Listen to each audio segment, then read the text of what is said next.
সাতটি জিনিস ঘরে রাখলে ওই ঘরের ভিতরে আল্লাহ তাআলা বৃষ্টির মতো বরকত নাজিল করবেন।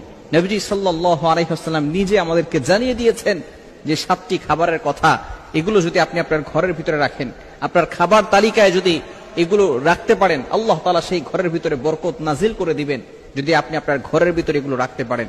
নবীজি সাল্লাল্লাহু আলাইহি ওয়াসাল্লাম আমাদেরকে সবকিছু জানিয়ে দিয়েছেন, এ টু জেড আমাদের জিন্দেগিতে কিভাবে কি করলে ভালো হবে। যদি আপনি খাবারগুলো রাখেন তাহলে আরো উপকার রয়েছে, আপনার বড় ধরনের কোনো রোগও হবে না এবং আল্লাহ তাআলার পক্ষ থেকে আপনার ঘরের ভিতরে সাহায্য আসবে। আল্লাহ তাআলা নিজ কুদরতি হাত দ্বারা আপনাকে হেফাজত করবেন। সাতটি খাবারের ভিতরে এক নাম্বার খাবার হচ্ছে মধু। মধু আমরা অনেকেই খাই এবং মধুর ভিতরে কিন্তু অনেক শেফা রয়েছে। আল্লাহ তাআলা পবিত্র কোরআনুল কারীমের ভিতরে এই মধুর ব্যাপারে আয়াত নাজিল করে দিয়েছেন। সূরাতুন নাহল মৌমাছির ব্যাপারে আল্লাহ তাআলা একটি সূরাও নাজিল করে দিয়েছেন। আল্লাহ তাআলা নিজে বলে দিয়েছেন 14 নম্বর পারা 13 নম্বর পৃষ্ঠার 7-8 নম্বর লাইন সূরাতুন নাহলের 69 নম্বর আয়াতের একটি অংশ আল্লাহ তাআলা বলেন, ইয়াখরুজু মিন বুতুনিহা শারাবুম মুখতালিফুন আলওয়ানুহু ফীহি শিফাউল লিন-নাস। আল্লাহ পাক রব্বুল আলামিন এই মধুর ভিতরে শিফা দিয়েছেন। শুধু তাই নয়, বুখারী শরীফের ভিতরে হাদিস এসেছে, নবীজি সাল্লাল্লাহু আলাইহি ওয়াসাল্লাম জানিয়ে দিয়েছেন, মান লাইকাল আসালা সালাসা গুদওয়াতিন ফি কুল্লি শাহরিন। যদি কোনো ব্যক্তি মাসের ভিতরে মাত্র 3 বার হাতের ভিতরে মধু রেখে চেটে খায়, আল্লাহ তাআলা তাকে সকল রোগ থেকে হেফাজত করে দিবেন। মাত্র মান লাইকাল আসালা সালাসা গুদওয়াতিন ফি কুল্লি শাহর, মাসের ভিতরে যদি মাত্র 3 বার আপনি হাতের ভিতরে ঢেলে চেটে মধু খান, আল্লাহ তাআলা আপনাকে এই মধুর ভিতরে এমন শেফা দিয়েছেন, আল্লাহ তাআলা সকল বড় ধরনের রোগ থেকে আপনাকে হেফাজত করবেন। বুখারী শরীফের ভিতরে হাদিসটি রয়েছে, বিভিন্ন কিতাবের ভিতরে হাদিস রয়েছে, ইবনে মাজার ভিতরে হাদিস রয়েছে। এজন্য অবশ্যই আমরা মধু আমাদের ঘরে রাখার চেষ্টা করব। নাম্বার 2, দ্বিতীয় নাম্বার খাবার হচ্ছে কালো জিরা। ইবনে মাজার শরীফের ভিতরে এসেছে, কালো জিরা হচ্ছে শিফা মিন কুল্লি দা ইল্লা সাম।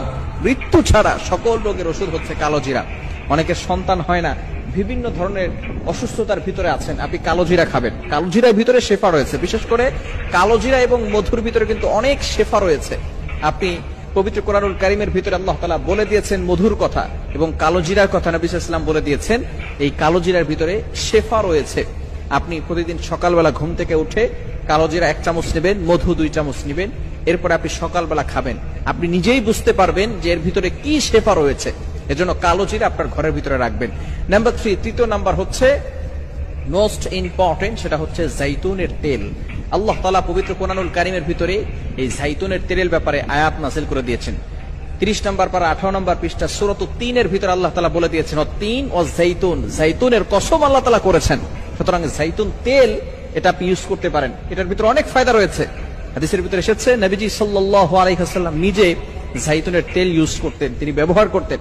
এজন্য মাস্ট বি আমরা যারা একটু অ্যাবিলিটি আছে, আমরা এই জাইতুনের তেলটা ইউজ করার ট্রাই করব, ইনশাআল্লাহ দেখবেন অনেক উপকারে আসবে। নাম্বার 4, চতুর্থ নাম্বার হচ্ছে আপনার ঘরের ভিতরে কিসমিস রাখবেন। নবীজি সাল্লাল্লাহু আলাইহি ওয়াসাল্লাম এই যে আঙ্গুর ফল যেটা আছে, এটাকে শুকিয়ে যে কিসমিস করা হয়, এই কিসমিসটা কিন্তু অনেক উপকার রয়েছে। নবীজি সাল্লাল্লাহু আলাইহি ওয়াসাল্লাম এটা খেতেন এবং এর দ্বারা অনেক বরকত রয়েছে। এবং 5ম নাম্বার হচ্ছে খেজুর আপনার ঘরের ভিতরে রাখবেন। খেজুর হাদিসের ভিতরে এসেছে, নবীজি সাল্লাল্লাহু আলাইহি ওয়াসাল্লাম জানিয়ে দিয়েছেন, যেই ঘরের ভিতরে খেজুর থাকবে ওই ঘরের ভিতরে কখনো দারিদ্রতা আসবে না, দারিদ্রতা কখনো তাদেরকে পাকড়াও করতে পারবে না, দারিদ্রতা থেকে সে দূরে সরে আসবে। খেজুর হচ্ছে এমন একটা খাবার, এমন একটা ফুড, চিকিৎসা বিজ্ঞান বলছে এই খেজুরের ভিতরে অনেক ধরনের ভিটামিন রয়েছে, যার কারণে একজন মানুষ সুস্থ থাকতে পারে এবং খেজুরের ভিতরে অনেক শক্তিশালী বিষয় রয়েছে। জন্য অবশ্যই খেজুর আমাদের ঘরের ভিতরে রাখার ট্রাই করব। নাম্বার 6 নাম্বার হচ্ছে জমজমের পানি। জমজমের পানি হচ্ছে এমন একটা পানি, হাদিসের ভিতরে এসেছে, বুখারী শরীফের ভিতরে হাদিস, যদি কোনো ব্যক্তি এই পানিটা যেই নিয়ত করে খাবে, আল্লাহ তাআলা সেই নিয়ত পূরণ করে দিবে, বলেন সুবহানাল্লাহ। কোন অসুস্থ ব্যক্তি যদি সুস্থতার নিয়ত করে এই জমজমের পানি কিবলার দিকে মুখ করে দাঁড়িয়ে এই পানিটা পান করে নিয়ত করে, আল্লাহ আমাকে সুস্থতার নিয়ামত দান করো, আল্লাহ পাক রব্বুল আলামিন তাকেও সুস্থতার নিয়ামত দান করে দিবেন। এটা এমন একটা পানি, দুনিয়ার ভিতরে যত পানি আছে এই পানিগুলো যদি আবদ্ধ জায়গায় রাখা হয়, কোনো বোতলের ভিতরে রাখা হয়, তাহলে এই পানিটা একটা সময়, অনির্দিষ্ট সময় অথবা কিছু সময় অতিবাহিত হওয়ার পরে পানিটা নষ্ট হয়ে যাবে।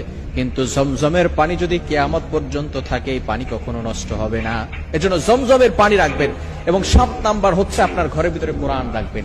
কারণ আল্লাহ তাআলা বলে দিয়েছেন সূরা দুখানের ভিতরে 24 নাম্বার 25 নাম্বার পারা রয়েছে, 3 নাম্বার আয়াতে আল্লাহ তাআলা বলে দিয়েছেন ইন্না আনজালনাহু ফি লাইলাতিন মুবারাকা, যে ঘরের ভিতরে কোরআনের তেলাওয়াত থাকবে ওই ঘরের ভিতরে আল্লাহ তাআলা বৃষ্টির মতো বরকত নাজিল করে দিবেন। এই 7টি জিনিস যদি আপনার ঘরের ভিতরে রাখতে পারেন এবং খাবারগুলো যদি আপনার মেনুতে রাখতে পারেন, ইনশাআল্লাহ আপনার ঘরের ভিতরে শান্তি আসবে, ওই ঘরের ভিতরে আল্লাহ তাআলা বরকত নাজিল করে দিবেন।